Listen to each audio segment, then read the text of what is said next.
पर्वाधिराज अष्टानी का पर्व चल रहा है। पर्व मंगलकारी होते हैं क्योंकि इसमें हमें अपनी वस्तु का पहचान होती है, अपनी वस्तु की और अपनी वस्तु की आराधना होती है। ये आराधना के पर्व कहे जाते हैं। देखो, द्रव्य क्षेत्र का जो अभी हम महार्घ्य पढ़े हैं, महार्घ्य, तो हमने उसमें किसको नमस्कार किया, इसको ध्यान से समझेंगे अगर आप, तो आपको मिलेगा कि वही द्रव्य से मांगलिक, जो द्रव्य मांगलिक है, मतलब अरहंत सिद्धाचार्य पद्य साधु।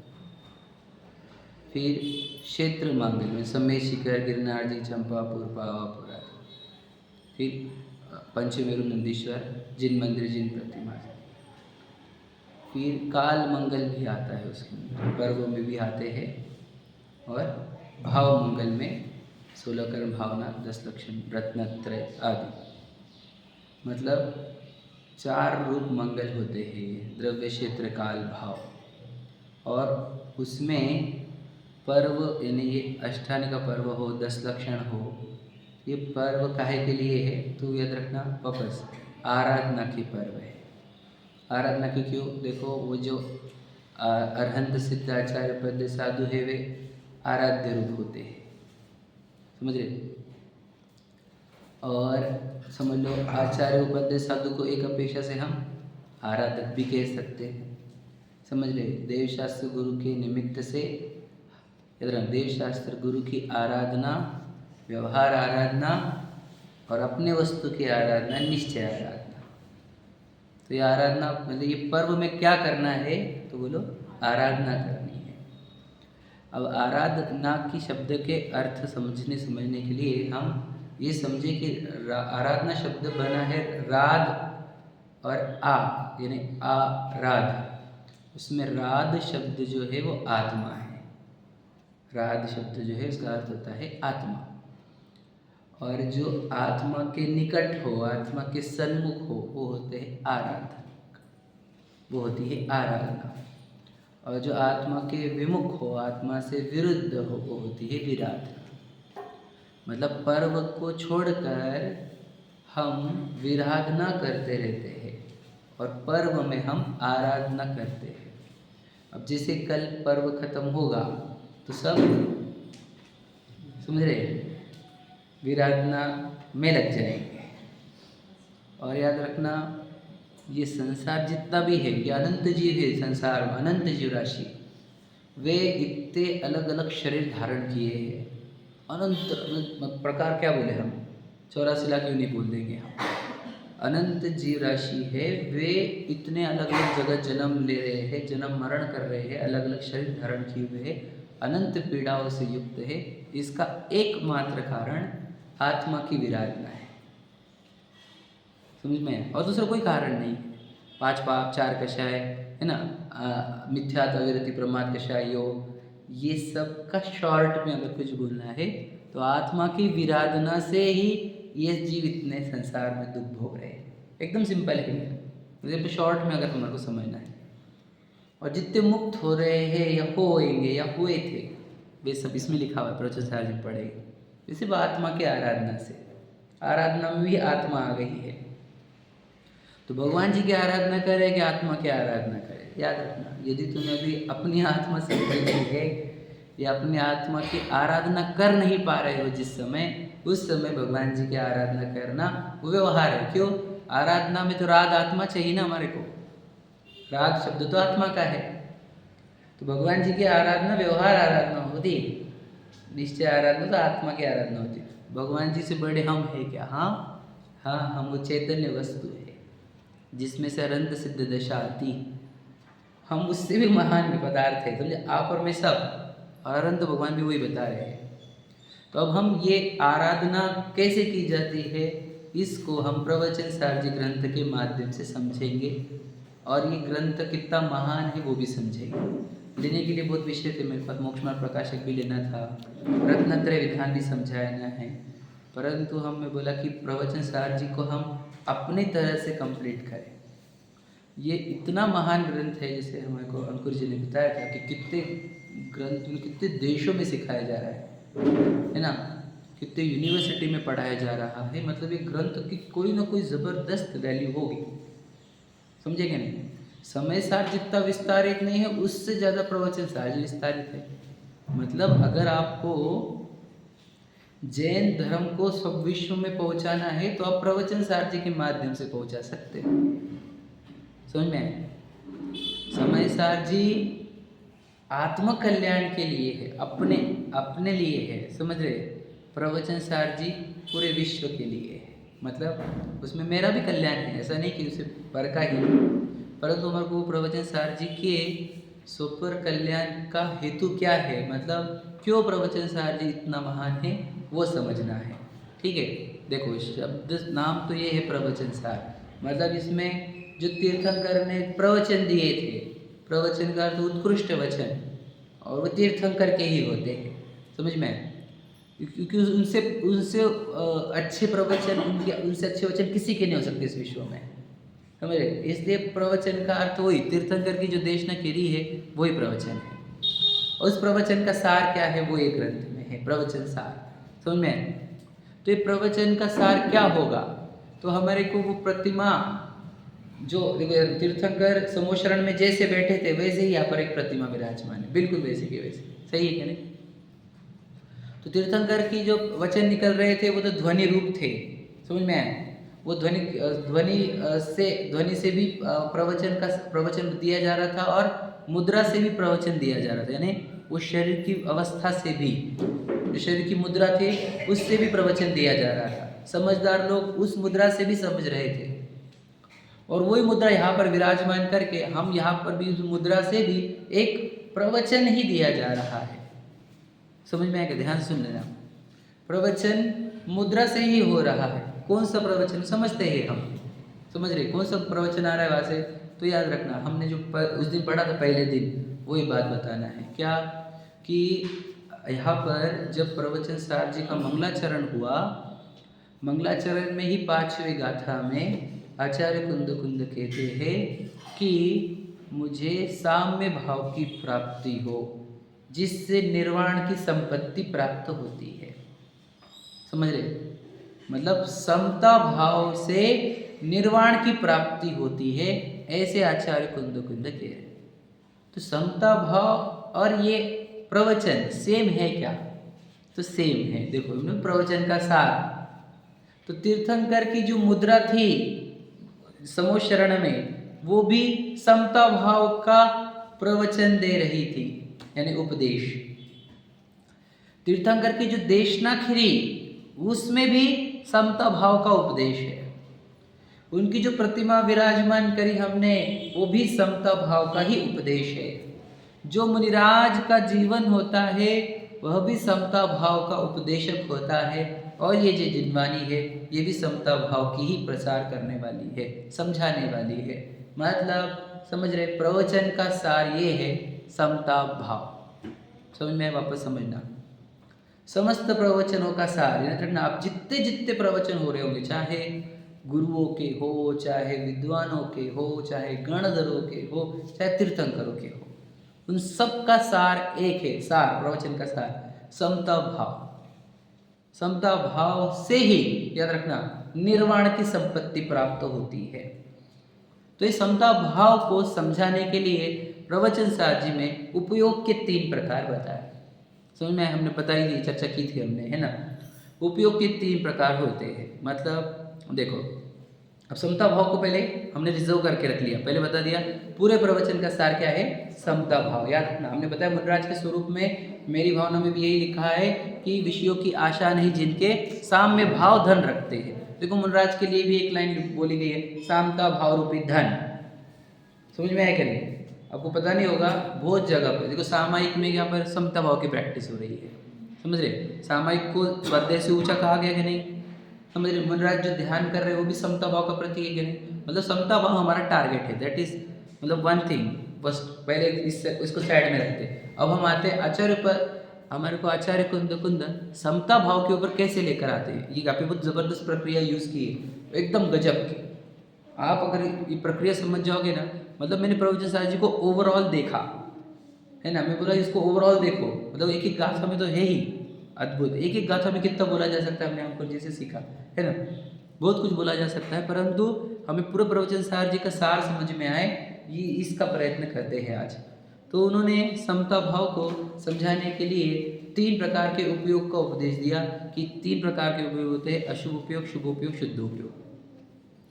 उसमें से अशुभ उपयोग जो होता है, हमने बताया जो विषयों में जाना होता है हमारा, मतलब 5 इंद्रियों में से कोई भी इंद्रिय का अगर भोग चल रहा है, स्पर्श, रस, गंध, वर्ण, शब्द, समझ रहे, और समझ लीजिए 5 इंद्रिय के भोग पूरे जितने भी होते हैं उसमें लगना है ना, या क्रोध, मान, माया, लोभ रूप हो जाना, समझ में आया, इसको अशुभ उपयोग बोलते हैं।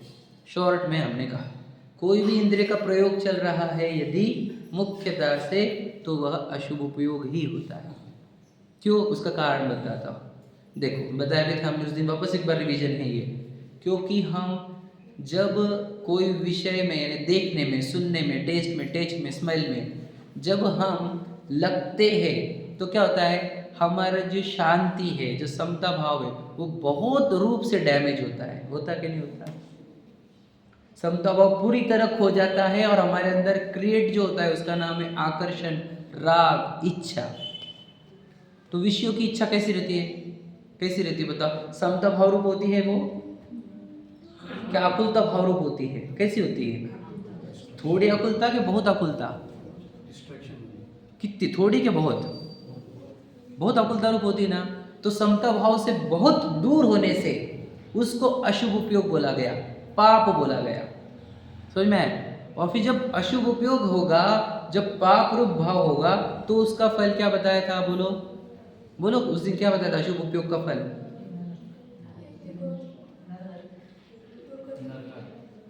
भगवान बचाए सबको, बताया था ना, बोलो क्या क्या बताया था?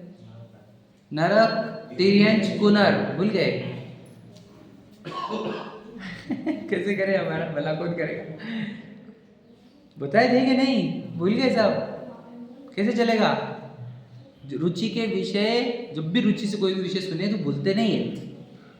गड़बड़ कहाँ हो रही, कुछ देख लेना अपने आप को। अगर हमने अपने हमारे प्राण कानों में डाले तो चीज़ जो सुनेंगे भूलते नहीं है।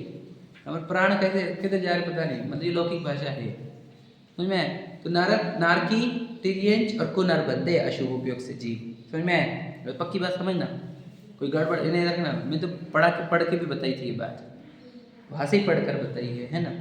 तो क्योंकि ये समता भाव से बहुत विरुद्ध है, राग करने लगा है, इच्छा करने लगा है, तड़पने लगा है, आकुलता करने लगा है, समझ रहे? तो ऐसे जीव नारकी, तिर्यंच, कुनर बनेंगे। क्योंकि वो देखो तीर्थंकर कैसे दिखते हैं और ये विषयों में लगा हुआ जीव कैसा दिखता है, अंतर समझ रहे? कितना अंतर है, जमीन आसमान का है कि नहीं? विरुद्ध दिशा है पूरी, दो विरुद्ध दिशा। इसलिए ऐसे जीव नारकी, तिर्यंच और पुनर बनेंगे। जो जीव अशुभ उपयोग में रहेंगे। तो अशुभ उपयोग में रहना मतलब क्या, वो भी समझाएंगे अपन। देखो, तो जो जीव आत्मा से निश्चय आराधना और भगवान जी से यानी व्यवहार आराधना से रहित होते हैं, जिन्हें ना आत्मा से लेना देना है ना भगवान जी से लेना देना है, ऐसे सभी जीव अशुभ उपयोगी होते हैं। क्या कहा, ध्यान से सुन लेना, सच्ची बात है कि नहीं? क्या कोई सेकंड व्यू है आपके पास? क्या कहा, आत्मा की आराधना या भगवान जी की आराधना छोड़कर जो कुछ कार्य हो रहे हैं वे सब बोलो अशुभ उपयोग है। कोई डाउट मत रखना इसके अंदर, नहीं नहीं हम तो वही कर रहे हैं, हम तो वो कर रहे हैं, हम तो वो कर रहे हैं, बिल्कुल नहीं। वे अशुभ उपयोग है और उस अशुभ उपयोग से बोलो नारकी, तिर्यंच और कुमनुष्य ही बनते हैं। ये बात पक्की कर लेना अपने अंदर, समझ में आया कि नहीं? और हम देखो, हमने बताया भी था, हम पुनर नहीं बने हैं, समझ में आएगा? इसका अर्थ ये है कि हमने पूर्व में अशुभ उपयोग नहीं करे थे, हमारे उपयोग शुभ उपयोग रूप थे, तभी तो हम सुनर रूप बने हैं, कुनर रूप नहीं बने हैं। हमारी ये मनुष्य पर्याय, ये जीन शासन का प्राप्ति, इंद्रियों की पूर्णता, देह की अनुकूलता, धन की अनुकूलता आदि, ये सब फ्री में नहीं आया है, it is not free flow, समझ में आ गया, it is not free thing, it is very expensive, समझ में, बहुत महंगी और बहुत कुछ दिया है हमने ये सब प्राप्ति के लिए, फ्री में मिलता है ये, वो तो हमको क्या मिल गया, इसकी कीमत नहीं, बच्चों को जैसे बच्चों को बंगला में तुमने डायरेक्ट जन्म दिया, अब बच्चे क्या कीमत मालूम है उसकी, हमने बंगला खड़ा करने में हमने क्या किया हमारे को मालूम, बराबर है करें, वैसा ही है, हम जन्मे तो हम भूल गए हमने क्या मेहनत करी थी यहाँ पर ये लाने के लिए भूल ही गए हम पूरी तरह। अशुभ उपयोग इधर ना, शुभ उपयोग से प्राप्त सामग्री पूरी की पूरी अशुभ उपयोग में खर्च हो रही है, बताई थी बात हमने उस दिन, मैं तो रिवाइज कर रहा हूँ आपको क्योंकि मुझे बताना है कुछ महत्वपूर्ण बात। शुभ उपयोग से मिली हुई सामग्री है कि नहीं जो आपके पास है अभी, वो कहाँ खर्च हो रही है बताओ, एक तो आत्मा की आराधना में या देव शास्त्र गुरु की आराधना, भगवान जी की आराधना में लगे, वो ही याद रखना वो अशुभ उपयोग नहीं है, नहीं है इसे बताया, ठीक है। और दो की आराधना में लगने वाले, ये दो की आराधना में लगने वाले इन दोनों की अलग बात है, वो हम बात करेंगे अभी, समझ में आ गया। तो याद रखना हमारा तो पूरा टाइम अशुभ उपयोग में ही खर्च हो रहा है, थोड़ा बहुत बचते हैं हम इसमें से। भैया पानी का कुछ है क्या, देखो। अब दूसरा शुभ उपयोग क्या होता है वो भी समझते, ध्यान से सुनना, बहुत इंपॉर्टेंट है, और ये प्रवचन सार जी में से ही निकाल के देना है मुझे सब कुछ, मैं पढ़ाऊँ तो वो समय निकल जाएगा, इसलिए मैं पढ़ा नहीं रहा, ठीक है। अब शुभ उपयोग क्या होता है वो समझना, तो ये जिस जीव को याद रखना अपने चैतन्य वस्तु की खबर हो जाए कि मैं कौन हूँ, वो बताऊँगा आगे आने वाला है वो शुद्ध उपयोग में, पर बताना है, ऐसे जीव को अपने आत्मा में शुद्ध भाव प्रकट करने होते हैं। तो मैं उसको लगता है कि जब मेरे को शुद्ध भावों से सुख मिलेगा तो वो शुद्ध भाव करने के लिए असमर्थ होने पर उसको जब जिनेंद्र भगवान की आराधना का भाव आता है, या देव गुरु धर्म देव शास्त्र गुरु की आराधना करता है, किसके लिए, कि प्रभु मैं भी आपके समान शुद्ध भाव प्रकट करूं। तो जिस जीव के जीवन में शुद्ध भाव प्रकट करने की भावना हो, जिसे वीतरागी होना हो, जिसे वीतरागता का राग हो, ऐसे जीव ही शुभोपयोगी होते हैं। याद रखना, क्या कहा फिर से बोल देते हो, रिपीट, देखो राग कौन सा, वीतरागी का, वीतरागी का राग, वीतरागता का राग, वापस से समझ लेना, समझ में है क्या, वीतरागता का राग, वीतरागी का राग, वीतरागी होने के लिए, समझ में, तो वीतरागी होने के लिए वीतरागता का राग, वीतरागी का राग मतलब देव गुरु धर्म का राग, जिससे ये राग उत्पन्न होता है, राग मतलब जिसे ये पसंद आता है।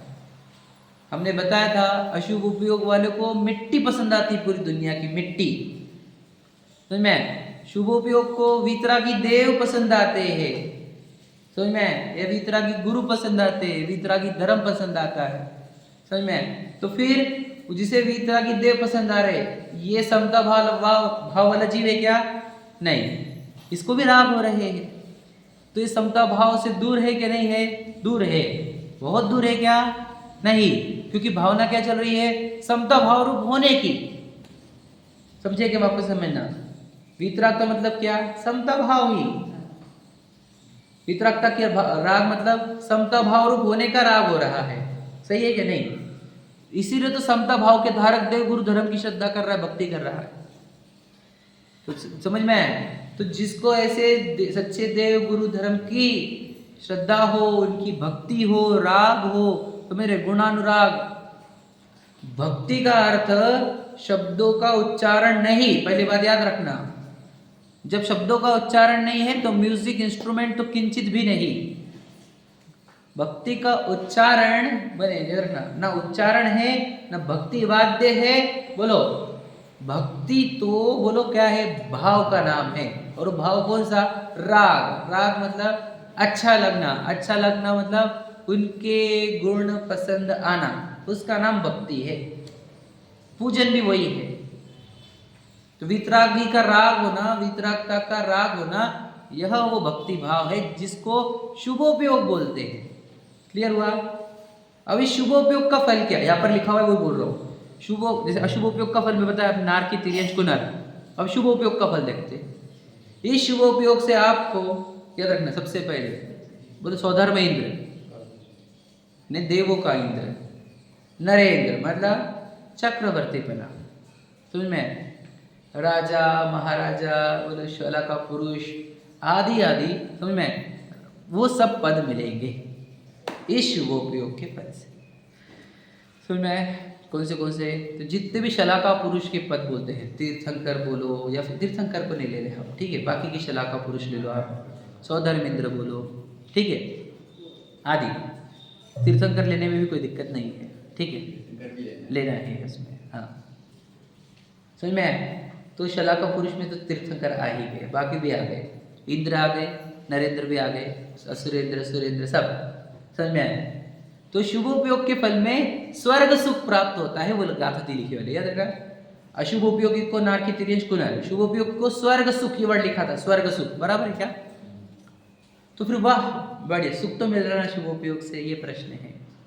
यहाँ पर लिखा हुआ प्रवचन सार जी में आपको क्या बताओ, एक करके बताना चाहिए कि शुभोपयोगी को क्या मिलता है, स्वर्ग सुख, पक्का हुआ। तो क्या प्रॉब्लम है स्वर्ग सुख में, स्वर्ग सुख में क्या दिक्कत है, ऐसा प्रश्न है। तो फिर लिखा है, बहुत जबरदस्त है ये, प्रवचन सार जी की देन है, बहुत गजब की, क्या कि जो जो स्वर्ग के जीवों को सुख प्राप्त होता है वो कैसा है, बोलो कैसा है। सबसे पहले तो वह अनित्य है, मतलब वो सुख परमानेंट नहीं है, थोड़े दिन का मिलेगा, बराबर है। दूसरा पराधीन है, दूसरों के अधीन है, मतलब पुद्गल जब तक नाचेंगे सामने तब तक ही मिलेगा। बाधा सहित है, कभी भी कोई भी अड़ जाएगा बीच में, समझ में। विषम है, घटता बढ़ता है, इसलिए वह सुख उपादेय नहीं है, यानी ग्रहण करने योग्य नहीं। मतलब वो सुख ऐसा है जो बहुत टेम्पररी है और बहुत सारी डिपेंडेंसीज लेकर है, और एक्चुअल में देखा जाए तो वहाँ समता भाव का अभाव होने से आकुलता, क्योंकि देखो शुभ यानी स्वर्ग सुख की प्राप्ति वह शुभ उपयोग से होती है, और स्वर्ग सुख को भोगना वो अशुभ उपयोग होने से वह दुर्गति का कारण है। क्या कहा, वापस से लड़ना, मतलब स्वर्ग सुख प्राप्त कैसे हुआ, शुभ उपयोग से, और स्वर्ग सुख को भोगा तो क्या हो गया, अशुभ उपयोग। इससे क्या बनेगा, नारकी तिर्यंश कुनर। इसलिए देव ज्यादा करके स्थावरों में जाते हैं, ये तो सुना होगा आपने, नारकी में तो जाते नहीं। मुख्यतः से तहते चय थावर तन धरे, स्थावर बनते मतलब क्या, तिर्यंश, तिर्यंश ही नहीं, एक मतलब तिर्यंश में ही आया, बताओ। तिर्यंश हमारे को नहीं लगते, 4 इंद्री 5 इंद्री वाले देखते हैं हम, एक इंद्री भी तिर्यंश में है, समझ रहे क्या नहीं, बराबर उन्हीं को दिया भी। तो कहना है स्वर्ग सुख जो प्राप्त हुआ था कैसे, शुभोपयोग से, उसको यदि भोगा तो अशुभ उपयोग होने से वह जीव नारकी तिर्यंश और कुनर बनता है, बताओ। इसलिए वो स्वर्ग सुख सुख नहीं है, उसको इंद्रिय सुख चैप्टर लिया उन्होंने, इंद्रिय सुख, और कहा ये भी दुख रूप है, क्योंकि बताओ इसमें भी दूसरा प्रॉब्लम है हमारा, कौन सा, कि ये समता भाव से रहित है शुभोपयोग। समता भाव वाला है क्या, नहीं। तो समता भाव क्या है फिर, तो उसका नाम है शुद्धोपयोग। शुद्धोपयोग को नाम दिया उन्होंने समता भाव, यानी समता भाव इज इक्वल टू शुद्धोपयोग। स्टार्ट में क्या किया उन्होंने, समता भाव को नमस्कार किया, और नाम क्या बोला, चारित्र खलु धर्मो, चारित्र ही धर्म है, और धर्म क्या है, समता भाव है, ऐसा लिखा है, मैं बोल बाद में रिपीट नहीं करना चाहता। समता भाव ही चारित्र है, समता भाव से ही मोक्ष होता है, समता भाव से ही निर्वाण की प्राप्ति होती है। समता भाव की वर्णन किया पहले, और फिर 3 उपयोग बोले, और 3 उपयोग की चर्चा में क्या आया, अब शुद्धोपयोग। अब शुद्धोपयोग और समता भाव one and the same thing, समझ में। तो समता भाव कहो, शुद्धोपयोग कहो, वीतराग भाव कहो, समझ में, शुद्ध भाव कहो, ये सब उसके पर्यायवाची नाम है, समझ में। तो अब शुद्धोपयोग क्या होता है उसको समझते हैं, ध्यान से सुनना, बहुत इंपॉर्टेंट है, समझ में। समता भाव शुद्धोपयोग को समझने का इसका फल क्या है पहले वो देख लेते हैं। शुद्धोपयोग का फल क्या है, बोलो। शुद्धोपयोग का फल क्या बताया था, मोक्ष सुख की प्राप्ति। तो ये मोक्ष सुख कैसा है, एकदम सूखा सूखा बोल दिया आपने, है ना। मोक्ष सुख एक शब्द में बताओ। उसमें कहा मोक्ष सुख कैसा रहेगा, पहले तो कहा उन्होंने अनंत ज्ञान स्वरूप ही रहेगा। अनंत ज्ञान मतलब क्या, केवल ज्ञान सहित रहेगा वो, मतलब उसमें पूरे विश्व का ज्ञान रहेगा, वो भी अतीन्द्रिय ज्ञान रहेगा। समझ में, ये रहेगा उस सुख में। पहली बात समझ में, मतलब ज्ञान की अनंत सीमा, समझ में। दूसरा, उसमें सुख जो मिलेगा वो अतीन्द्रिय होगा।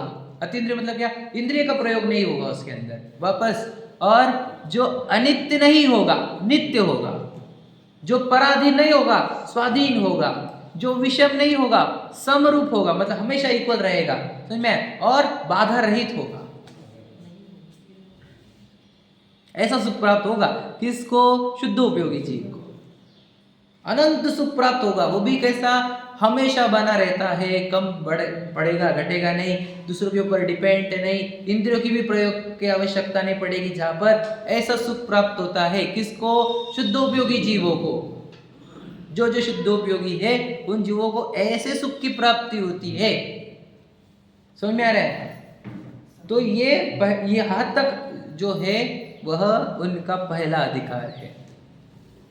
समझ में, ये वाला अधिकार मतलब यहाँ पर पहले बताना चाह रहे, देखो समता भाव, अशुभ उपयोग उसका फल, शुभोपयोग उसका फल, शुद्धोपयोग उसका फल। समझ में। तो अब हमने क्या करना चाहिए, प्रश्न ये, हमने क्या करना चाहिए, अशुभ उपयोग, शुभ उपयोग, शुद्ध उपयोग, क्या करना चाहिए हमने, होते रहेंगे पर वेद ज्ञान कर बिल्कुल सही बात है, आपकी अपेक्षा सही है, ठीक है। हाँ, अरे रे तीनों में से एक चुनो, ऐसा बोल रहा हूँ। तीनों में से हमने कौन सा उपयोग करना चाहिए ये बताओ। उनका डाउट ही नहीं है, उसमें क्लियर कट। जब हमने तीनों के फल हमारे सामने हैं, तीनों के फल हमारे सामने, काहे से निर्णय किया हमने, फल के अनुसार, मतलब इससे क्या मिलता है, इससे क्या मिलता है, इससे क्या मिलेगा। हमने 3 टाइप के दिए आपको कि ये चीज़ लो, ये चीज़ लो, ये चीज़ लो, बोले इससे क्या फायदा होता है, ये होता है, इससे क्या होता है, ये होता है, इससे क्या होता है, ये होता है। जब 3 चीज़ आपके सामने दिखी तो 3 में सबसे ज़्यादा बेनिफिट जिधर है तो वही चुनोगे ना आप। सीधी बात है। अशुभ उपयोग के फल क्या है, नारकी तिरेज कुनर है। शुभ उपयोग के स्वर्ग सुख है, जो बहुत अनित्य है, एकदम खराब है, जिस टाइप से हमने बताया, पराधीन है, बाधा सहित है, विषम है ना, समझे, आकुलता सहित है, पीड़ा वाला है, अनित्य है। तो वो सुख चाहिए क्या, नहीं ना, तो शुभ उपयोग भी नहीं चाहिए। तो चाहिए क्या हमारे को, शुद्ध उपयोग। सही है ना, चलो करो करो शुद्ध उपयोग करो, शुद्ध उपयोग करना है तो करो ना। फिर अब बोल दिया शुद्ध उपयोग चाहिए, तो शुद्ध उपयोग कैसे करते हैं। अब आता है प्रभुजन सार जी की अगले अधिकार, जबरदस्त लॉजिकल एकदम। क्या बताया हम, आचार्य कुंद कुंद को, आजकल के लोग खुद को ग्रेट मानते हैं, आचार्य कुंद कुंद को तुम पढ़ना तो समझ में आएगा आपको, क्या रहते हैं आचार्य, क्या रहते गणधर, क्या रहते तीर्थंकर, ठीक है। तो शुद्धोपयोग करना है तो उसका उपाय बताओ, शुद्धोपयोग कैसे करते हैं ये बताओ। उसको अब लेंगे एकदम लॉजिकल वे से। अब उन्होंने चालू क्या किया पता है क्या, बोलो क्या चालू किया उन्होंने, अब उन्होंने वस्तु समझाने चालू करी। और शुद्धोपयोग का चैप्टर में वस्तु कहाँ से आ गई, तुम अभी चालू किया, चैप्टर क्या चला भैया, समता भाव, फिर 3 उपयोग, और 3 उपयोग में शुद्धोपयोग अच्छा है ये बता चुके हो। यहाँ तक हमारा चैप्टर हुआ क्या नहीं, हम भी इसी से आए कि नहीं अभी तक यार। अब हम बोल रहे शुद्धोपयोग करो, तो शुद्धोपयोग कोई कर नहीं पा रहा, इसका कारण क्या है। तो अब वो चालू कर रहे हैं चैप्टर, कौन सा, अब हम वस्तुओं का चैप्टर चालू करेंगे, वस्तु स्वरूप का। अब वस्तु स्वरूप के चैप्टर से कहाँ पहुँचना है हमारे को, बोलो शुद्धोपयोग तक। समझ में आ गया, एकदम गजब की शैली है। जो मैं क्रम से बता रहा हूँ उस क्रम को आप ले लो, प्रवचन सार जी आपको बहुत पसंद आएगा। ये क्रम समझ में आया भैया। समता भाव कौन से रूप है, अशुभ उपयोग, शुभ उपयोग और शुद्ध उपयोग में शुद्ध उपयोग रूप। अशुभ उपयोग कैसा होता है वो बता चुके, उसका फल भी बताया। शुभ उपयोग कैसा होता है उसका फल भी बताया। समता भाव मतलब शुद्ध उपयोग है ये, और उसका फल क्या है वो भी बता दिया, हो गया। अब हम आ रहे हैं कि हम शुद्धोपयोग प्रकट कैसे करें। अब उसको वर्णन चालू किया उन्होंने। अब द्रव्य वस्तु 6 द्रव्य समझाएंगे, समझ में, 6 द्रव्य समझाएंगे, और इससे शुद्धोपयोग कैसे सिद्ध होता है वो हम अब समझेंगे। देखो उन्होंने बताया कि विश्व में जो कुछ है वह द्रव्य है और कुछ नहीं, वस्तुएं जितनी भी है वो द्रव्य रूप है। द्रव्य कैसा होता है, सत्ता रूप रहता है। सत्ता रूप मतलब हमेशा रहना, ये द्रव्य का स्वरूप है, हमेशा रहना। देखो विश्व कब से है ये प्रश्न है हमारा, कभी बनाया गया किसी ने, कभी नष्ट होने वाला है, ये सूरज चांद लगते हैं आपको नष्ट होने वाले, तो कल्पना है लोगों की नष्ट होता कुछ नष्ट नहीं होता। विश्व अनादि से है कि नहीं, अनंत काल तक रहने वाला है कि नहीं। मतलब विश्व अनादि से अनंत है, तो विश्व काय से बना है, 6 द्रव्य के समूह से, तो 6 द्रव्य भी अनादि अनंत है कि नहीं।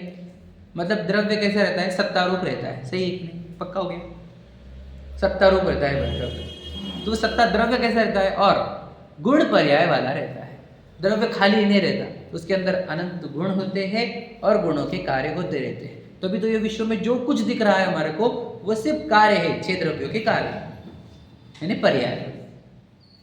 पर्याय से हम गुणों का और गुणों से द्रव्य का अनुमान लगा लेते हैं, समझ में। आपको पता नहीं होगा, अभी आप 6 द्रव्य का कार्य चल रहा है, जहाँ पे आप बोलियो में बैठा हुआ हूँ, मैं जब पे बैठा हुआ हूँ, तो 6 द्रव्य वर्किंग में है यहाँ पर, समझ में है कि नहीं, बोलो है कि नहीं। मूवमेंट पूरे की 6 द्रव्य वर्क कर रहे हैं, तब यहाँ पर बैठे हुए हो आप। एक द्रव्य गायब करो, आप रहोगे नहीं यहाँ पर। वो तो हम तो, हमारी दृष्टि नहीं है, हमारे को वो 6 द्रव्य या विश्व का परिणामन कैसा हो रहा है समझ में नहीं आ रहा है। हम तो वो कैसा है, हाय हेलो वाले जीवन वाले हैं, है कि नहीं।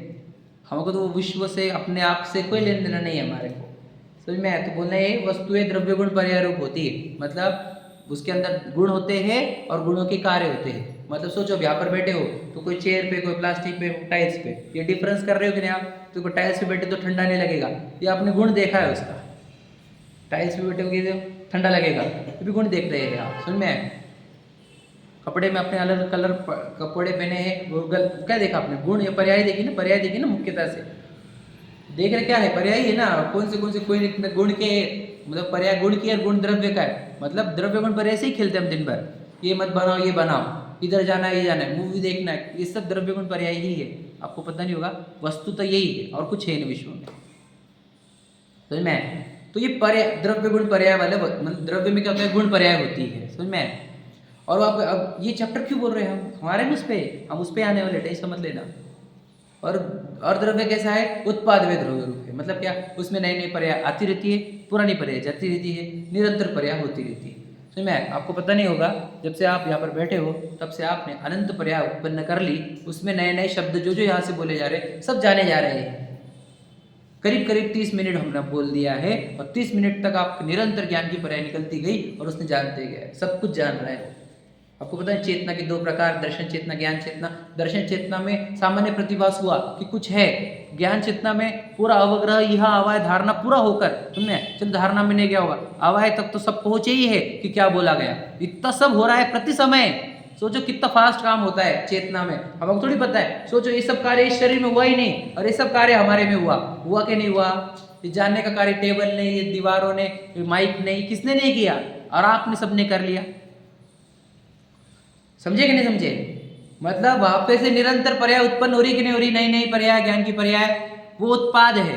पुरानी पर्याय चली गई ना, जिसने जान लिया ये शब्द बोला, वो पर्याय चली गई, वो व्यय है, और आप वैसे के वैसे हो, ध्रुव भी है क्या नहीं। ये हो गया उत्पाद व ध्रुव, मतलब वस्तु पूरी विश्व। अभी अब ये टेबल उत्पाद व ध्रुव रूप नहीं है क्या। एक समय वो अपनी पर्याय ना निकाले स्पर्श की, गिर जाएगा ये फ्लेक्स, है या नहीं। वो जिस समय फ्लेक्स, ये टेबल है, ये अपनी स्पर्श गुण की पर्याय ना निकाले, उस समय ये फ्लेक्स गिर जाएगा, है या नहीं। क्योंकि किस पे टिकेगा, एक स्पर्शन वाले एक वस्तु चाहिए ना नीचे, मतलब हर समय ये निकाल रहा है नहीं, स्पर्श गुण की पर्याय। वस्तु ऐसी है, आपको समझ में नहीं आ रहा, क्योंकि हमारे पास वो नहीं है, आगम चक्षु नहीं है हमारे पास। हम मोह की दृष्टि से देखते रहते विश्व को। तो ये पूरी वस्तुएं द्रव्य गुण पर्याय रूप है, ये मैं उत्पाद में द्रव्य रूप है। ये क्यों बता रहा हूँ, क्योंकि हमें को हमारे पे आना है। तो उसमें उन्होंने बताया कि द्रव्य, समझ में, अब द्रव्य के 6 प्रकार है, एक अलोकाकाश, एक लोकाकाश, एक काल का परिणाम निरंतर चल रहा है। देखो विश्व, अब जहाँ पर आप हो वो एक आकाश का प्रदेश है, मतलब आपको समझ लेना कि ये आप उड़ रहे हो आकाश में, है ना।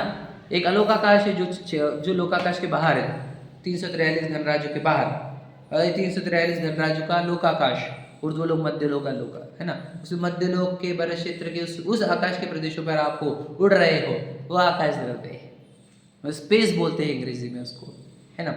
वो आकाश द्रव्य है। और देखो टाइम भाग रहा है, कितनी स्पीड से भाग रहा है, देखो धनाधन, ये काल द्रव्य है। भाग रहा है कि नहीं भाग रहा, टाइम कैसे भाग रहा है स्पीड से, रोक ही नहीं सकते हम। हमको बुढ़ा होना नहीं है, तो क्या करें, हम भागता ही टाइम, है ना। रोकना चाह रहे हो हमारी जवानी को, रोक पा रहे क्या, समय भागता कि नहीं भागता, ही बताओ। तो ये समय वो काल द्रव्य है, दो द्रव्य दिखाया हमने। अरे अब आप हो ना कहीं वो आकाश द्रव्य है, और टाइम भाग रहा क्या नहीं, ये काल द्रव्य है। फिर गति स्थिति, समझ में आया, वो धर्म अधर्म द्रव्य है। आप यहाँ से देखो, वहाँ घर से यहाँ आए हैं, प्रदेश आपके ना वहाँ से शिफ्ट किया आपने, यहाँ पर आए, बीच में गति रूप थे, ये देह का परिणमन आत्मा का, वो हो गए धर्म द्रव्य। अभी आप स्थिति रूप हो, ये अधर्म द्रव्य है कि नहीं है, वो है ना। और ये जितना आपके चेहरे दिख रहे हैं मुझे, सबके कलर अलग अलग है, समझ में आया, सबके रूप रंग अलग है, सबके है ना, सबकी बनावटें अलग है, सबका टच अलग है, वो सब पुद्गल द्रव्य है। ओके। और आखिर में जीव के लिए, जीव तो पहले लेना चाहिए क्योंकि जीव कोई नहीं समझता, बताओ। और इन सब में ये देखो ना, वो जो स्पेस है जिसमें हम बैठे, वो स्पेस ने इस प्रवचन को कुछ नहीं समझा। जो टाइम भाग रहा है उसने भी इस प्रवचन को कुछ नहीं समझा। जो गति रूप हो रहा है अभी भी आपका हैंड मूवमेंट, लेग मूवमेंट, वो भी कुछ नहीं समझ रहा, समझ में। जो स्थिति रूप है यहाँ पर आपको, वो कुछ नहीं समझ रहा। ये जो मुझे चेहरे दिख रहे हैं, जो शरीर दिख रहे हैं, वो कुछ नहीं समझ रहा। और ये जो समझने वाला है वो जीव द्रव्य है, समझ में। ओके, वो जीव द्रव्य है कि नहीं, उसमें से निरंतर पर्याय निकल रही कि नहीं जानने देखने की, वह पर्याय का धारक जीव द्रव्य है। अब ये समझना हमारे को जरूरी है। क्यों? क्योंकि हमारे को आज तक सबका परिचय है। तो मैं विशाल हूँ, इस बात का मुझे बहुत प्राउड है, समझ लीजिए। मैं अजीब हूँ तो समझ में ही नहीं आना है। अनादि से भूलने की आदत है स्वयं को, समझ में आएगा। जो शरीर मिला वो मैं, जो शरीर मिला वो मैं, ये मैं आदत ही है। क्योंकि देखो, मैं मेरी एक्चुअल वस्तु मालूम नहीं होने पर जो शरीर सामने रहेगा उसमें मैं पन स्थापन करेगा। श्रद्धा गुण की पर्याय मैं करे बिना रहेगी नहीं। बताया ना पंडित जी, हम सुने थे, यह मैं उसकी पर्याय निकलती रहती। अब तुम उसको सही वस्तु नहीं दोगे तो गलत वस्तु में यह मैं करेगी, ये मिट्टी में करेगी वो, समझ में आएगा नहीं। तो इस सब में जो जानने वाला है वो जीव द्रव्य है। ओके, अब याद से सुनना, वो जीव द्रव्य कैसा है, अब उसकी बात चालू करते हैं। वो जीव द्रव्य कैसा है, तो वापस गुण पर्याय वाला है। ज्ञान गुण आदि अनंत गुण है उसके अंदर, वो ज्ञान गुण है ना, है कि नहीं, जिसमें से ज्ञान गुण की पर्याय निकल रही है। जो जान रही है, अभी जान रही कि नहीं जान रही, तो ये जानना वो मति ज्ञान है। जैसे आप सुन रहे, रुक कर रहे। अब जब हमने बोला, बोलो मटका याद करो, तो मटका बनाएगा आपने, बनाया कि नहीं अंदर, वो शुद्ध ज्ञान है आपका। मटका सुनकर आपने मटका बनाया, वह शुद्ध ज्ञान है। बनाया कि नहीं बनाया? हुए नहीं बना, बन गया ना। कहाँ बना, कहाँ कैनवस कौन सा यूज किया आपने, समझ में? वो ज्ञान में कौन सा ज्ञान है? वो शुद्ध ज्ञान है। जो शब्द सुनकर वस्तु पकड़ लेता है वो शुद्ध ज्ञान है। सोचो, ये सब काम किस में हो रहे? ये जीव में तो हो रहे, मति श्रुत। लेकिन ये किसी पुद्गल में, धर्म आकाश काल में नहीं होते। इससे सिद्ध होता है कि नहीं जीव है। मटका सुना तो इस मोबाइल ने भी है, पर उसने मटका बनाया नहीं अंदर ना। मटका सुनना मतलब सिर्फ उसमें अंदर वर्ड्स गए हैं या आवाजें गई है, तरंगे, है ना। पर आपने तो वस्तु भी, मटका नाम का अक्षर भी समझा, क्या मटका नाम का अक्षर बोला, और मटका नाम के अक्षर से मटका नाम की वस्तु भी टारगेट कर ली। इतना काम कर लेते हैं, बताओ। ज्ञान निरंतर काम कर रहा है, हमारे ज्ञान गुण, बताओ हम जान रहे ही नहीं उसको। क्लियर हुआ? तो वह आत्मा कैसा है? जानने देखने वाला, ज्ञान गुण वाला, समझ में? उसके अंदर से अनंत, उसके अंदर अनंत गुण है, उसके अनंत पर्याय निकलती है, समझ में? यहाँ से अब देखो ध्यान से, तो उसका स्वरूप कैसा है कि वो जानता है, समझ में? और वो 5 द्रव्य है, वो जानते हैं क्या? हमने भी जस्ट बताया, जो तुमने जो भी सिखा रहे हैं हम, तो 5, जैसे मुझे अष्टांगिक पर्व से दीवारों ने कुछ सिखा के नहीं, अंकुर जी से सिखा के नहीं सिखा? नहीं, कुछ नहीं सिखा। अरे आपने मतलब वापस क्लियर करो, किसने सीखा, किसने सीखा? समझ, ध्यान से लेना। बोलना क्या है कि 5 द्रव्य कुछ जानते क्या? नहीं। जानता कौन? मैं, यानी मैं, जीव ना मैं। ओके, जानता कौन हूं? मैं। फिर ये द्रव्य क्या करते हैं? वो क्या करते हैं? वो उनका कार्य कर रहे हैं, बराबर है कि नहीं? आकाश बराबर जगह दे रहा कि नहीं आकाश भैया? हाँ बोलो काल निरंतर परिणमन कर रहा है कि नहीं कर रहा? धर्म चल रहे कि नहीं बराबर? अपना अपना काम कर रहे कि नहीं? पुद्गल अपना काम कर रहे हैं, सब अपना अपना काम कर रहे हैं। तो अब मेरे लिए ये सब सीख के क्या फायदा है? समझाते, ध्यान सुन लेना। हमारे लिए ये सब सुन के क्या फायदा है? हमको पहले चैप्टर पे आने का है, इसलिए इतना सब समझा रहे हैं, समझ में आ रहा है? तो इसको मेरे को क्या करना है? मुझे ध्यान सुन लेना। मुझे ये समझना है कि मैं जानने वाला हूँ और ये सब जानने में आने वाले हैं। इसको ज्ञान ज्ञेय बोलते हैं। ज्ञान ये तत्व है ना, ज्ञान तत्व प्रज्ञापन, ज्ञेय तत्व प्रज्ञा क्या है? मतलब जानने वाला तत्व मैं और बाकी विश्व क्या है? जानने में आने वाले। क्लियर हुआ क्या नहीं? जब एक जानने वाला है तो बाकी सब क्या हो गए? जानने में आने वाले। इसको दृष्टांत सुना था मैंने पहले, बहुत पहले, और अब एकदम जबरदस्त लगता है। क्या? कि मुझे बताओ, एक डॉक्टर है, वो अपने कैबिन में बैठा है, तो उसके कैबिन में कौन कौन आते बोलो? बोला नेता, अभिनेता, पापा, मम्मी, दोस्त, फ्रेंड्स, है ना, सीए, अमीर, गरीब, कोई आता है क्या उसके कैबिन में? उसके कैबिन में कौन आता है? अरे यार इतने शायर यार मेरा एग्जाम्पल आप समझ गए पूरा उसके सामने सब लोग कौन है? और उनके नाम पेशेंट है क्या उन लोगों के? है ना, उनके नाम पेशेंट है क्या? नहीं है।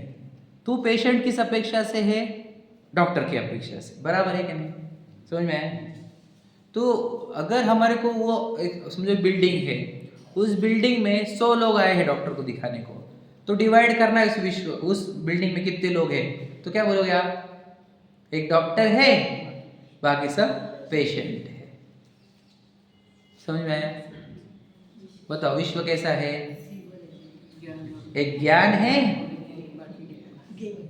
और बाकी सब ज्ञेय है। क्लियर हुआ? वे पक्का है कि नहीं? एक ज्ञान है, बाकी सब ज्ञेय है। नहीं आकाश है ना, निकाल है ना, अरे वो डॉक्टर के सामने ना इंजीनियर ना सीए, डॉक्टर के सामने सब पेशेंट, तो ज्ञान के सामने सब ज्ञेय। पक्का हुआ? तो समझ में आया आपको? ज्ञान की अपेक्षा सब ज्ञेय, मतलब वे जानने में आते। क्या एक्स्ट्रा क्या करते वो? डॉक्टर के सामने पेशेंट अलग अलग आए, तो मतलब अलग सीए आया या डॉक्टर आया या फिर राजा आया, तो डॉक्टर को कुछ अलग हो जाता है फीलिंग। उसको एक बीमार शरीर है, उसके अंदर करो दवाई डालो या कुछ डालो, कुछ भी करो, उसके लिए तो सब सेम है कि नहीं? समझ लो अच्छा डॉक्टर पुराने जमाने का है ना, वैद्य जैसा, जो पैसे नहीं लेता था, उसको राजा का इलाज करने में और एक गरीब का इलाज करने में कोई अंतर नहीं था उसको। आजकल के तो अलग है डॉक्टर्स तो उसके लिए सब समान थे, पूरे के पूरे पेशेंट्स सेम थे कि नहीं? वो सबको समान औषधि देता था, पैसा लेता नहीं था। पहले के लोग ऐसे थे ना, बिल्कुल। तो याद रखना, उसके लिए सब बीमार शरीर है उसके अपेक्षा से। वैसे आत्मा की अपेक्षा से बताओ कि सब छह द्रव्य जो है वो क्या है? ज्ञेय है। अब मुझे बताओ कौन सा ज्ञेय स्पेशल है और कौन सा ज्ञेय साधारण, ये बताओ। प्रश्न समझा? ज्ञेय में कौन सा अच्छा वाला ज्ञेय रहता है और कौन सा खराब वाला ज्ञेय है? कुछ ऐसा है क्या? कुछ नहीं ना। मतलब बताओ, घर वाला जो बंगला वाला ज्ञेय और झोपड़ी वाला ज्ञेय, इसमें फर्क है कि नहीं है? समझे क्या कहा? नहीं समझाऊंगा आपको, मैं बताऊंगा, अभी आऊंगा, मेरे को आना उस पर। समझ में? अब देखो बुक चैप्टर कंप्लीट भी करना है। तो ज्ञान के लिए ज्ञेयों में कोई अंतर रहता नहीं, सिर्फ जानने ही चलन। देखो मेरे को क्या करना है? जानना है। अपने को क्या करना है? जानना है। पिक्चर के डायलॉग है, अपने क्या मजे लेने के, बस अपने को मजे लेने के, जो हो रहा है उसके मजे लो। जानने का ही तो है, एडिशनल तो कुछ काम नहीं मेरे पर, न कार्य भार है, न मुझे कोई जिम्मेदारी दी भगवान जी ने। वो तो बोल रहे कुछ मत कर, बोल ही रहे मुझे, वो सिर्फ जान तो वही था हमारा काम, क्या? जानने का। तो ज्ञेयों में याद रखना, वो सब मिलाकर के एक कैटेगरी में, एक शब्द में क्या नाम है उनका? ज्ञेय। अब ज्ञेय इष्ट और अनिष्ट होते हैं क्या? ज्ञेय इष्ट अनिष्ट होते क्या? नहीं होते ना। तो बताओ, पूरों को अगर आपने ज्ञेय की कैटेगरी में रखा तो क्या उत्पन्न होगा? समता भाव ये हमारा टारगेट इस टारगेट पर पहुंचने के लिए ये जबरदस्त एग्जाम्पल है कि नहीं? ये तरीका सही है कि नहीं? आप वस्तु को जानो, आपको जो अच्छे लग रहे थे, वो घर, वो गाड़ी, बंगले, पत्नी, बच्चे, वो और कुछ नहीं थे, वो पुद्गल के अलग अलग आकार थे, और वो तेरे लिए तो ज्ञेय ही थे। तू जानने के से कुछ करता नहीं। तू अगर उसको ओन करता, तू अगर उसको अपना मानता, तो तू उसको लेकर जाता। अगर वो तेरे हो जाते, तो तू यहाँ से जब देह छोड़ता है तो सब छूटता है, तो मतलब तूने जिंदगी भर जानने के सिवा कुछ किया ही नहीं। उसको किया कि कुछ और? बताओ। जानने के सिवा कुछ किया ही नहीं, मतलब जिंदगी भर वो तेरे सिर्फ जानने में आ रहे थे, वो तेरे कभी हुए ही नहीं थे। तूने उसको जानना छोड़कर मेरा मान लिया, उसी का नाम मोह है। समझ में आया? और फिर तूने डिवाइडेशन कर ली, ये मेरा वाला, ये पराया वाला, ये मेरा वाला, पराया वाला। इससे क्या होगा? विषम भाव उत्पन्न हुए। सम के विरुद्ध होता है विषम। तो विषम भाव लगे अच्छा बुरा अच्छा बुरा अच्छा बुरा, और उससे होने लगे राग द्वेष राग द्वेष राग द्वेष, और उससे हो रहे अशुभ उपयोग शुभ उपयोग, और फिर उससे हो रहे कर्म बंध, और उससे हो रहा है संसार। ये है संसार का कारण, ये है विराधना, ये है चारों गति में भ्रमण का कारण, और ये है जो भगवान जी हमारे को बोल रहे हैं कि नहीं करना हमारे को। और उनकी ये मुद्रा क्या बता रही है, बताओ भला, उन्होंने विश्व को कैसे डिवाइड किया, सब गे है या नहीं? पूरे विश्व को गे कर दिया ना, तो कोई भी गे उनको अच्छा लग रहा क्या? अब मुझे बताओ, भगवान जी के अनुसार सब गे समान है, और हमारे अपेक्षा से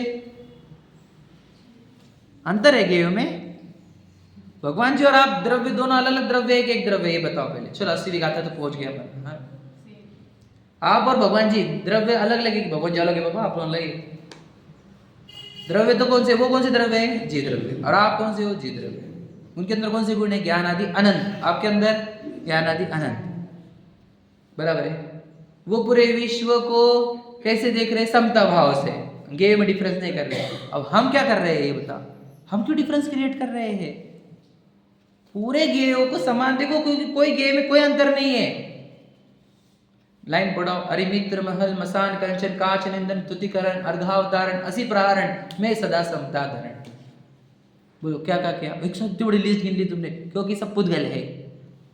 अरिमित्र महल मसान कंचन काच निंदन तुतिकरण अर्घावतारण असी प्रहारण, सब पुद्गल के आकार है, सब गे है। डॉक्टर के अपेक्षा सब पेशेंट, और ज्ञान के अपेक्षा सब गे। समझ में आया? सब गे है, तो इसमें क्यों सोचो, जो सिर्फ मैं एग्जांपल देता हूं, कांच की, मैं बताता हूं हमेशा, कांच की कैप्सूल में हम हैं, कांच के एक बॉक्स में हम हैं, और बाहर में बंगले गाड़ी बंगले बहुत सारे हैं, एक के, और दूसरे के झोपड़ी है। अमीर कौन है गरीब कौन है बताओ? आप समझे क्या? दूसरा भी वो कांच की पेटी में है, ये भी कांच की पेटी में है, इसके बाहर बहुत सारे गाड़ी बंगले प्रॉपर्टी पत्नी बच्चे बहुत सारे हैं, और उसके बाहर झोपड़ी अकेलापन आदि है। तो अमीर गरीब कौन है पता है क्या आपको? हम देखते ऐसे हैं, सब अपने चतुष्टय में है, सबके बाहर ये सामग्री है, बाहर की सामग्री से अमीर और गरीब देखा जा रहा है। उसको भी सब कुछ दिख रहे थे, इसको भी सब कुछ दिख ही रहे हैं, उसको भी जानने में आ रहे थे, इसको भी जानने में आ रहे, जानने में कोई अंतर नहीं है। समझ में आया कि नहीं? अब देखो दुखी कौन होता है? इसने माना कि ये मेरे है तो ये दुखी हुआ कि नहीं? इसका नाम मोह है। गेय में मैं और मेरा जो था ना, सचित्त अचित्त या मिश्र में, मैं मेरा करना, नो कर्म में कर्म में, समझ में, वो है मोह, जिसके कारण राग और द्वेष यानी विषम भाव की उत्पन्न होते। अरे अच्छा है, अरे ये नहीं चला जाए, अरे ये हमेशा बना रहे, ये संयोग मेरे कांच की पेटी के बाहर बने रहे, ऐसी फीलिंग चल रही है कि नहीं चल रही हमारे को? अरे मुझे जाना नहीं इनको छोड़कर, अरे मैं नहीं जाना चाहता, अरे डॉक्टर इलाज करो, मुझे ये छोड़ना नहीं है, इतने पत्नी बच्चे गाड़ी बंगले, कौन छोड़ने का, कौन छोड़ेगा? भगवान जी के पास आओ, बोले छूटे हुआ है तेरे से, कहाँ बंधे हुआ है, कहाँ चिपके हुआ तेरे से, हमको दिख नहीं रहा। वो तो पुद्गल है, पुद्गल नाच रहा है, वो पूर्व कर्म के अनुसार नाच रहा है पुद्गल आजू बाजू में, तेरे तो चतुष्टय के बाहर है। विषम भाव क्यों उत्पन्न करने हमारे को? समझ रहे क्या? इन विषम भाव से होता क्या है? तू तड़पता है बेटा, तेरे समता भाव का नाश होता है, तू निरंतर डर में, चिंता में, भय में, इच्छा में तड़पता है। इसलिए ये विषम भाव को छोड़ना होगा तुझे। क्यों? देखना चालू कर। कैसे? बताओ कैसे देखते हैं? तो तुझे क्या दिखना चाहिए था? ये पुद्गल दिखने चाहिए थे, बराबर है कि नहीं? तुझे गेय दिखने चाहिए थे, बराबर है? तुझे क्यों तूने द्रव्य गुण पर्याय का अभ्यास करके, समझ में आया? तुम जाओ, तूने जब तुझे दिखने तो ये चाहिए थे, तुझे दिख रहे क्या? नहीं दिख रहे ना? तो एक काम कर, भगवान जी को देख क्या कर रहे हैं वो। तो ऐसे बैठे हमको समझ नहीं रहा, तो क्या कर, भगवान जी का उपदेश सुन। खाए उपदेश, जिनवानी पढ़, ये 86वीं गाथा पे आया। तो अब याद रखना, इस विश्व को यानी अर्थ को, तत्वार्थ को, इनकी प्रतिपत्ति कर, इनको जान, विश्व को। समझ में आ गया कि विश्व कैसा है? छह द्रव्य रूप है, द्रव्य गुण पर्याय रूप है, समझ में, उत्पाद व ध्रुव्य रूप है, मैं ज्ञान रूप हूं, और ये सब विश्व ज्ञेय रूप है। जब तू ये जान लेगा तुझे इन सब पदार्थों में समता भाव क्रिएट होगा, उस समता भाव से तुझे शुद्ध उपयोग होगा, उस शुद्ध उपयोग से तुझे निर्वाण की संपत्ति प्राप्त होगी।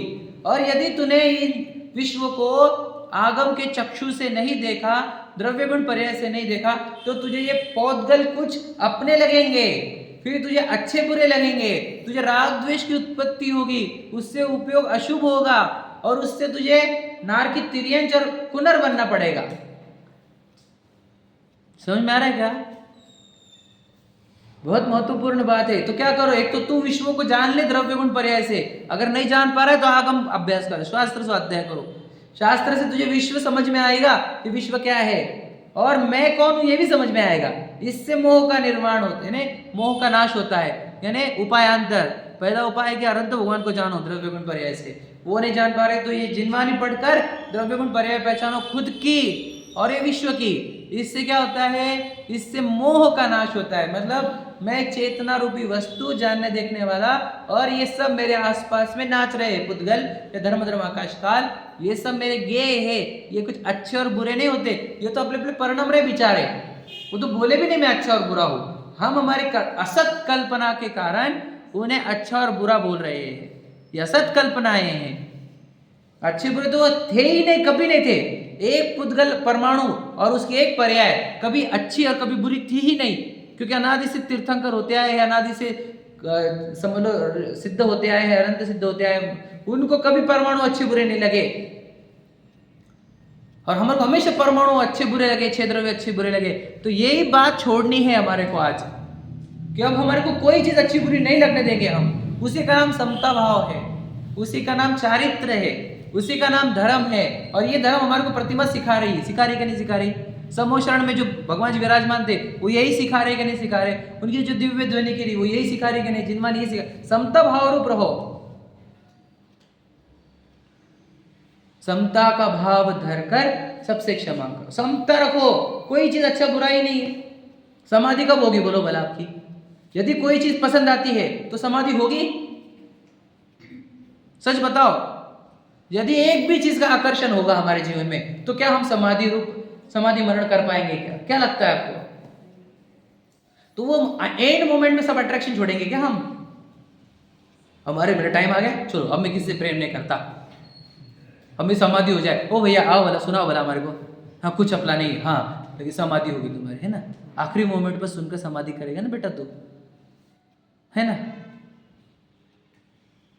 रोज प्रत्येक दिन प्रत्येक समय पर जो जो अट्रैक्शन वो छोड़ते चलो, समाधि चालू हो जाएगी।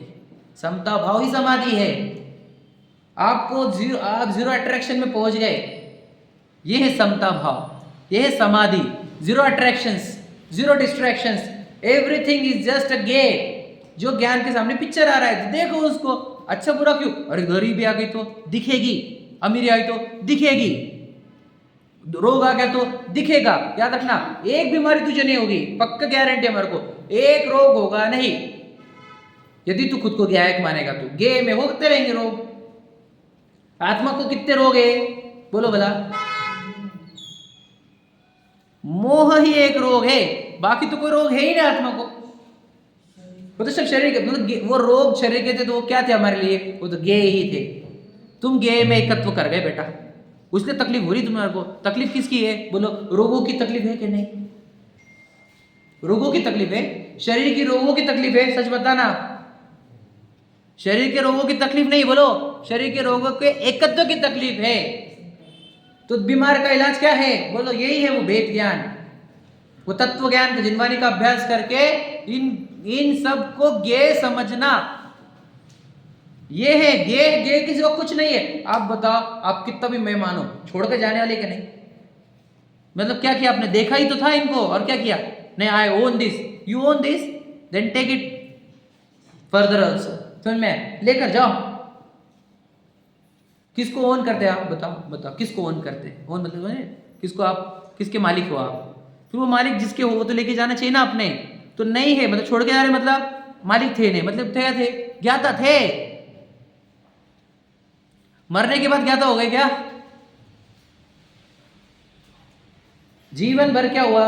देख रहे थे लेकिन मान रहे थे मेरा, इसी का नाम मोह है। उसके कारण तड़प रहे थे, राग द्वेष रूप हो रहे थे, अशुभ उपयोग हुआ। सोचो, जो गे थे उसको अच्छा मानकर अशुभ उपयोग करके अब हमारे को नारकी तिर्यंच और पुनर्बनना पड़ रहा है। सोचो कितना डेंजर है ये। भैया समझे क्या? गे थे सिर्फ, गेयों में हमने अच्छा बुरा कर लिया, उसके कारण अशुभ उपयोग हुआ और उस अशुभ उपयोग के फल में हमारे को नारकी तिर्यंच पुनर होना पड़ रहा। जबकि सिर्फ दिख रहे थे वो, उसको देखते क्यों नहीं रहे हम? क्यों उसकी ज्ञाता दृष्टा नहीं रहे हम? और हे तो ज्ञाता दृष्टा है क्योंकि आप हो ही वो वस्तु, वो हो। समझ में आया भैया? और कुछ पार्ट बचा हुआ है मुझे चरणानी चूलिका का भी लेनी थी, लेकिन समय खत्म हो गया। तो हम वो चरणानी चूलिका को भी समझाते थे कि क्या बोलना चाह रहे। समझ में आया पे? तो ये क्यों नहीं हो रहा माने में क्या, ये समझता हुआ क्यों नहीं आ रहा, प्रश्न है। हमको ये ऐसा क्यों फील नहीं होता जैसा आप बता रहे हैं, जैसे जिनवानी बता रही, ऐसा क्यों नहीं होता? बस एक ही गलती है, आप स्वयं को जानने में बिल्कुल मेहनत नहीं करते। स्वयं को जानने के लिए कितनी जिज्ञासा हमारे पास, रोज स्वाध्याय आने के लिए टाइम है हमारे को, खुद को जानने के लिए टाइम नहीं हमारे को। ये तो उनको बोल रहे हैं जो स्वाध्याय को आते हैं, जो स्वाध्याय को नहीं आ रहे वो तो गए, तो 12 के भाव से गए। अशुभ उपयोग में होगा तो निरंतर वो जो उनको क्या होगा। मेरी बात थोड़ी जिनवानी की बात है, मुझे बोलना है कि आप स्वाध्याय में आने में मेहनत कर रहे हो, स्वयं को जानने के लिए क्यों नहीं मेहनत करते? जितने अपने जिज्ञासा से अभी वे बात सुनी है, उतनी जिज्ञासा से स्वयं को जानने के लिए पुरुषार्थ करो। बहुत समय कम लगता है और पुरुषार्थ भी कम लगता है स्वयं को जानने में। नहीं, हमने तो सुना बड़ा कठिन है। बिल्कुल कठिन नहीं है, वो तो तू बाहर देखता था इसलिए कठिन बोला तुझे कि जल्दी से आ अंदर, वहां पे मेहनत करो मत ज्यादा। अब तुम अपने अंदर खुद को पहचानने के प्रयत्न करो, ये जानना कहाँ से हो रहा है? और बहुत विकल्प आते, इसको कौन जान रहा है? एक ज्ञान की पर्याय निरंतर इन विकल्पों को जान रही है। विकल्प चेंज होते हुए दिख किसको रहे हैं? किसको दिख रहे हैं? हम विकल्पों का लक्ष्य क्यों करते हैं? अरे वो जानने का लक्ष्य करो ना, जिसमें ये विकल्प आ रहे हैं जा रहे हैं, है ना? विकल्प को हटाने का, गेय को हटाने की जरूरत ही नहीं है। वो गेय दिखा रहे हैं कि ज्ञायक है, वो विकल्प बता रहे हैं कि ज्ञान है, ज्ञायक है। बताओ, विकल्पों से जब हम टेंशन ही लेंगे नहीं और ज्ञायक दिखने लगेगा तो विकल्प कहाँ रहेंगे? गायब भी हो जाएंगे। वो तो करने भी नहीं है हमारे को, और है तो भी कोई टेंशन नहीं है जो आप बोल रहे थे। समझ में? तो बताओ, अब हम अपने को जानने में बिल्कुल उत्सुक ही नहीं है। अब बताओ, ऐसी वस्तु जो कभी मरती नहीं, क्योंकि विश्व जब मरता नहीं, विश्व अनादि अनंत, तो मैं भी तो वही वस्तु हूँ, विश्व की एक वस्तु के अंदर अनंत गुण वस्तु, अनंत गुण बसते मेरे अंदर, अनंत शक्ति संपन्न हूं मैं। तो मैं कहता मैं मरता नहीं कभी, मेरे अंदर से ज्ञान की पर्याय रोके रुकती नहीं। इतने समझ रहे, इतने सामर्थ्यवान पदार्थ होकर हम अपने आप को एक पैसों से अमीर मान कर कितना हीन गिन रहे हैं। पैसों से, रूप से, या किसी ज्ञान से, शिवक्षम ज्ञान से। तो मैं क्या हो कौन? अनंत गुण संपन्न। क्या बताए हम? अनंत शक्ति।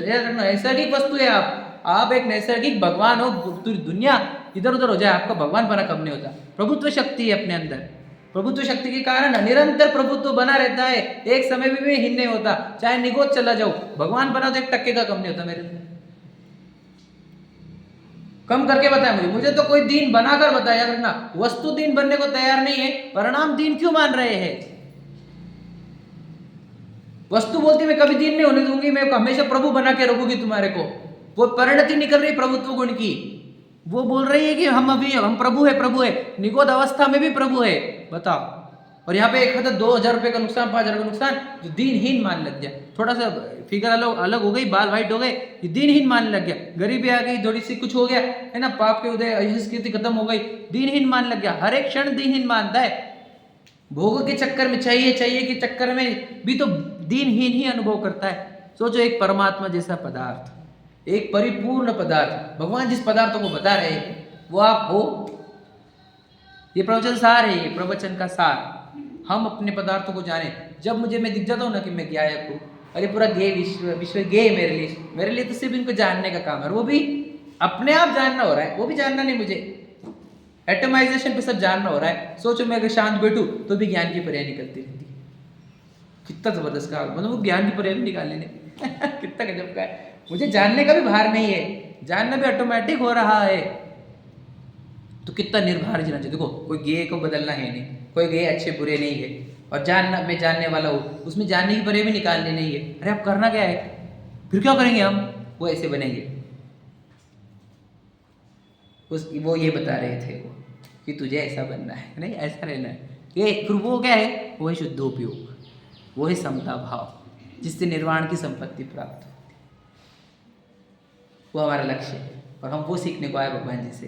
पूजन भी इसी के लिए करते हैं हम। भगवान जी में भी आपके जैसा क्या कि पूर्व गेयों में समता भाव, अपने पर्याय भी अपने आप निकल रही, ज्ञान की पर्याय अपने आप, उसमें से केवल ज्ञान उत्पन्न हो गया, अपने आप अनंत दशा उत्पन्न हो गई, अपने आप सिद्ध दशा प्रकट हो गई। मैं क्या कर रहा हूँ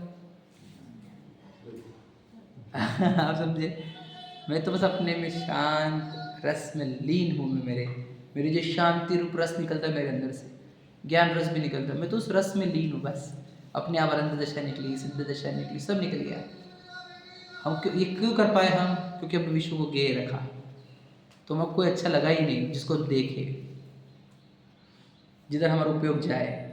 क्यों जाए? कुछ अच्छा ही नहीं है, सब मेरे को दिखते हैं बस। तो ऐसे जब हम हो गए समता भाव रूप, तो हमारे अंदर वो परिणति प्रकट हो गई। तो ये अब जब हमें को ये करना है, कौन सा? ऐसा बैठकर अपने आप सब विश्व को होने देना है, अपने आप ज्ञान को होने देना है। ये कैसे कर पाएंगे हम? तो अब आओ चरणान्वित चूलिका में। अब आप घर छोड़ो, अब आप 28 मिनट धारण करो, अब वो सब बताऊंगा मैं, है ना।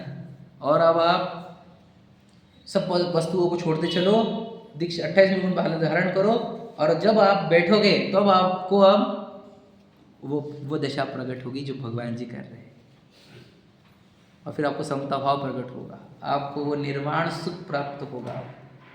ये प्रक्रिया है जो प्रवचनकार जी हमारे को दे रहा है। कितना गजब का है बताओ। समता भाव, 3 उपयोग, फिर द्रव्य गुण पर्याय, फिर वस्तु, गे ज्ञान गे, समझ में? ज्ञान गे में गे पूरे समान, समता भाव वहां से उत्पन्न हुआ। और अब चरणान्वित चूलिका लेकर आप दीक्षा लो और अपने समता भाव में रहो, और आपको निर्वाण की संपत्ति प्राप्त होगी। तो प्रवचनकार जी कैसा गजब ग्रंथ है, गजब है। हमारे ऊपर कितने उपकार है, हम क्या कहे। आचार्य कुंद जो ग्रंथ लेते वो कंप्लीट करते थे, दूसरे ग्रंथ की आवश्यकता ही नहीं। ये प्रवचनकार जी कंप्लीट है अपने आप में, कोई और ग्रंथ पढ़ने की जरूरत नहीं, ऐसा भी है। समझ में आए? हम समझे इसको, कितना बहुमान आना चाहिए हमारे को। हमारे पास क्या है बताओ, क्या है तुम्हारे पास? तेरे पास क्या है? तेरे पास क्या है? बोलो, उत्तर क्या है? मेरे पास गाड़ी है, बंगला है, पैसा है। क्या है तेरे पास? मेरे पास ये बहुत बड़ी है। तेरे क्या है? तेरे को मिट्टी।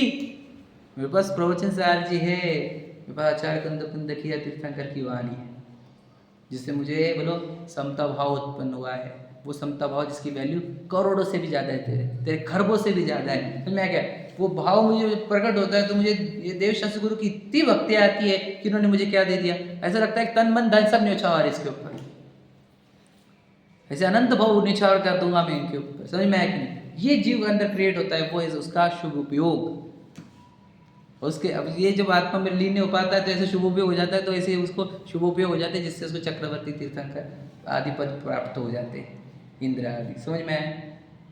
और हम जिस टाइप से जी रहे, हमको कौन सा पद मिलने वाला है पता है ना आपको? बोलो, चक्रवर्ती मिलेगा कि नहीं? निगोद का चक्रवर्ती बनेगा तू, है ना। ढाई पुद्गल परावर्तन तक निगोदिया ही बना रहेगा। बताओ कितने काल तक। विचार करो, हमें को इसलिए बचो अशुभ उपयोग से। समझ में आया कि नहीं? विश्व को जानो, खुद को जीव द्रव्य जानो, इन सबको गे जानो। हमारे लिए सब गे, डॉक्टर के सामने सब पेशेंट, ज्ञाता के सामने गे। डॉक्टर को कोई पेशेंट अच्छा और कोई बुरा नहीं, ज्ञाता को कोई गे अच्छा और बुरा नहीं, सब गे को समान रखो। अरे मित्र महल मसान कंजन खास निंदन तुझे कर। अपना बच्चा दूसरों का बच्चा दिख गया तो बेटा समता भाव लॉस हुआ।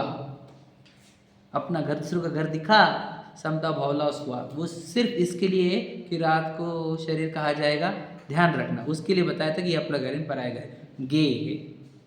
समझ में आया? इसके लिए बस, बाकी कुछ नहीं। समझ में आया? इसलिए हमारे समता भाव की वृद्धि, ये उपदेश, ये प्रवचन का सारे जो तीर्थंकर ने समोचरण में दिया था, जो उनकी प्रतिमा दे रही थी, ये प्रतिमा दे रही है। समझ में आया क्या? समता भाव ही हमारा जीवन का लक्ष्य है और कोई नहीं। याद रखना। फिर खुद को कैसे काउंट करेंगे हम? कैसे काउंट करेंगे? समता भाव से। और धन हमारा समता भाव है, साम्य भाव धन रखने हैं हमारे को। ठीक है, चलो। सहजानंदे